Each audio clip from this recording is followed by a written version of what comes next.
Қайырлы күн, құрметті достар, жастар. Бүгінгі біздің тақырыбымыз жастар арасындағы құмар ойынның алдын алу. Біздің психолог ханым Арайлым Болатбекқызы. Жалпы құмар ойындар жастар арасында ең үлкен проблемалардың бірі болып табылады. Құмар ойынға тәуелділік қалай басталады? Алғашында құмар ойынын ойнайтын адам тәуелділігін байқалмайды. Және ойынға тәуелділігін мүлдем мойындамайтын болып келеді. Алғашында жай ғана көңіл көтеру үшін пайдаланса, кейін оған қызығушылығы арта түседі де, қайта-қайта құнығуы процесі басталады. Және кейбіреулері бұл құмар ойынды табыс көзі ретінде көреді ма? Табыс көзі ретінде көреді. Ал жалпы бұны орта болмаса өзі әсер етеді ма? Қалай басталады негізі? Басында өзінің кішігірім қызығушылықтарынан басталады, және де оған сырттан келетін леп, көрсетілетін поддержка. Ол кімнің тарапынан қалай қолдау көрсетілуі мүмкін? Ол деген өзінің тауып алған ортасына байланысты. Ол материалдық тұрғыда ма, жоқ моральдық тұрғыда қалай көмек көрсетеді? Қолдау білдіреді деп жатсыз ғой? Поддержкалы психологический. Қаны сен бір рет көрсей, біз көрдік. Ол сендіреді ғой адамды. Менің қолымнан келді, сенің де қолымнан келеді. Қаны бір рет көрейік. Немесе екеуміз бірге бастап көрейік. Онда тұрған ештеңе жоқ. Егер бір рет болмай қалса, қоя саласың, немесе тағы да көреміз деп бастайды ғой. Үгіт насихат жүргізіп бастайды. Жақсы. Ал осы құмар ойынға тәуелділікті қалай байқауға болады? Мысалға, қарапайым үйінде жүрген ата-ана баласынан да, мысалға, ол баласы 20 жаста. Оның бойынан қандай әрекеттері арқылы ата-анасы байқай алады? Құмар ойынға тәуелділік адамның психикасы. Құмар ойыншылар өздерінің жеңістіктерін біріншіден жеңіп жүреді жасырын түрде. Соны мен өз күш-жігеріммен, өзім ынтаммен жеңіп алдым деген ой тұрады оларда түбегейлі. Және екінші, ойыншылар белгілі бір жолдармен, немесе менің қазір осы тұста жолым болып кетеді деген өзін сендіру арқылы қызығушылықтарын төмендетіп бастыра алмайды. Және ойыншылар ата-аналар тарапынан үйдегі баланы өзгеріп жатқан мінез-құлқынан үйден ақша жоғалу мәселесі болуы.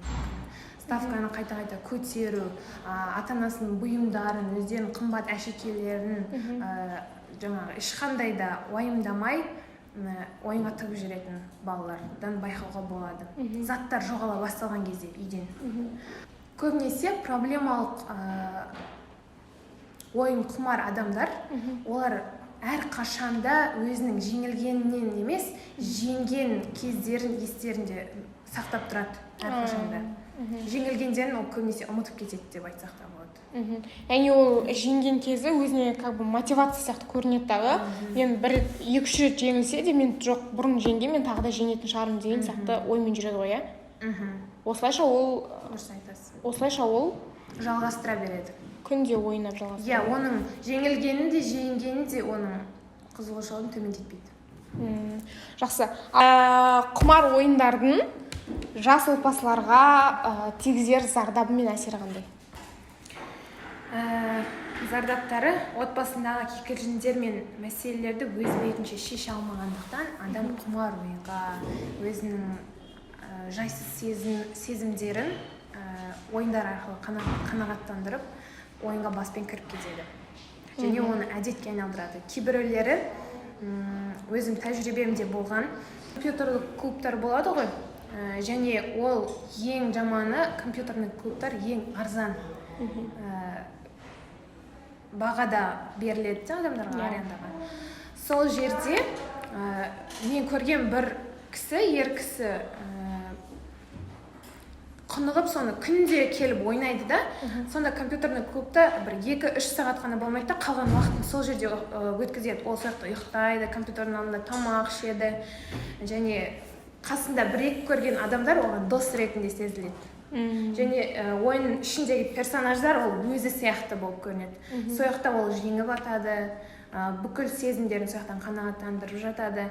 Сол түбінде ол кісімен сөйлесе келе өзі әңгімеге тартылған кезде, бір жол сұраған кезде оның отбасында бір болып жатқан кикілжіңдерін айтты. Мысалға, ол әйелмен ажырасқан екен. Не себепті өзінің анасымен бірге жаңағы қарым-қатынас орната алмаған. Сол себепті оған ойын шешім ретінде қазір менен енді ажырасып кеттім, үйге баратын себеп жоқ. Ата-анам өзінің өмірімен өмір сүріп жатыр. Ешқандай оған үйде беріп жатқандай күшті сезімдер жоқ болғаннан кейін ол бүкіл сезімін ойындар клубында өткізіп жатыр. Яғни ол отбасылар солай күйрей береді. Яғни құмар ойынға тәуелді адамдар жаңағы бүкіл уақытын отбасымен емес, ойындармен, жаңағы компьютерлік клубтарда өткізіп жатады. Осылайша ол өздерінің отбасы мүшелеріне уақыт бөле алмайды. Бөлмейді, бөлгісі де келмейді. Яғни оның уақытын ойындар алады. Жақсы, рахмет. Енді келесі сұрағымыз құмар ойындарға, осы жалпы психологияда айтып жатады ғой, ойын құмар адамдар емделмейді деп. Ал осындай енді құмар ойындармен енді ойнап бастап жатырған жаңа жастарды, адамдарды алдын алуға болады ма? Болса, қандай жолдары бар? Егер адам өзі құмар ойынға кетіп бара жатқан жағдайда оның туыстары, достары, дос-жарандары, ата-анасы көмек бере алады. Тек бақылаған кезде егер баланың адамның сол бетке қарата бұрып бара жатқанын көрсе, оны бері қарата тартуымен оны құтқара алады басында. Егер ол құныққан ойыншы болса, ол бұрыннан ойнап келе жатқан опытный игрок болатын болса, ол сізге қарап тұрып, мен ойын ойнамаймын, мен тәуелді емеспін ешқашанда, ол жай ғана ойын деп алдарыстап, олар даже душе өздері де мойындамай, что олар құмар ойыншы екенін. Сол себепті оның ең бірінші жолы адам құмар ойыншысы мен айналадағы өзімге зиянды тигізіп жатырмын. Мен бүкіл дүниемді, қаржылық запастарымды құртып жатырмын. Мен қызығушылықтарым барлығы көкке ұшып жатыр. Мен уақытымды тиімді пайдалана алмай жатырмын. Мынау маған бір никотин сияқты доза беріп жатыр мынау ойын дегенді түбегейлі мойындаған кезде ғана адаммен профилактикалық жұмыстар жүргізе аламыз. Бірақ егер адам түбегейлі мойындалмаса, ол тек қана өзін алдап және қасындағыларын алдап жүре береді. Ол ондай кезде құмар ойыннан бас тарта алмайды ғой? Бас тарта алмайды. Бас тартауы өзіне жақын адамдары үшін де бас тартып кетуі мүмкін. Мен көп жағдайларды көрдім, сондай өзінің жұбайы, балаларын көрген кезде, бүкіл қаржысынан айырылып қалған кезде, отбасынан жылылық іздеп, тауып, олар кешіріп, қайтадан отбасы аяққа тұрып кеткен сәттер болды. Жалпы енді осындай психологиялық проблема ғой бұл да бірше. Сол проблеманың кезінде негізі жақындардың, отбасының, достарының әрекеті өте маңызды. Өте маңызды. Осындай кезде оның жаңағы жұбайы деп жатырмыз, балалары, болмаса достары, ата-анасы қандай жағдайда реакция білдіру керек? Ол критикамен ба, жоқ түсіністікпен қарап па, болмаса айғай-шумен ба, қалай ол кісіге бірінші түсіндіру керек?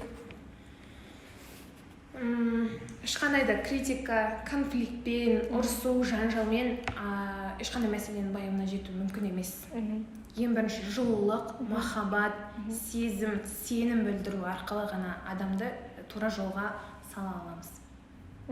Оларға қолдау өте маңызды, Жақсы, рахмет. Құрметті достар, құмар ойындарға тәуелділік ол жазылмайтын проблема емес. Кез келген мәселенің шешімін табуға болады. Тек осы өзіңіздің бойыңыздағы проблемаңызды достарыңызға, жақындарыңызға айтсаңыз, кез келген мәселенің түбіне жетуге болады. Назарларыңызға рахмет. Сау болыңыздар.